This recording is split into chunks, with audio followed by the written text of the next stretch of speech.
সূৰুজমুখী ধাৰাবাহিকখনৰ আজি নিশা আহিবলগীয়া এপিছডৰ প্ৰমো মুকলি হৈছে।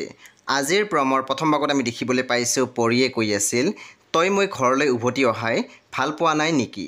আঁতৰি আঁতৰি ফুৰিছ যে?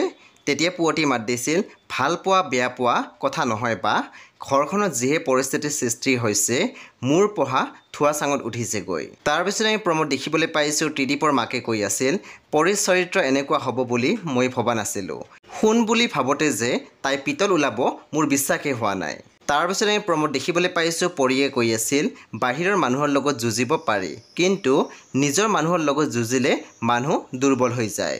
সেই বন্ধু বান্ধৱীসকল, আজি নিশা ৮ বজাত ৰং টিভিত আহিবলগীয়া সূৰুজমুখী ধাৰাবাহিকখন খুবেই বেছি ইণ্টাৰেষ্টিং হ'বলৈ গৈ আছে। সেয়ে আপোনালোকে চাবলৈ একেবাৰে নাপাহৰিব। পৰৱৰ্তী আপডেটৰ বাবে আপোনালোকে মোৰ চেনেলটো ছাবস্ক্ৰাইব কৰি কাষত থকা বেল আইকন টিপি দিবলৈ একেবাৰে নাপাহৰিব। আৰু প্লিজ আপোনালোকে মোৰ ভিডিঅ' এটা লাইক কৰি দিব।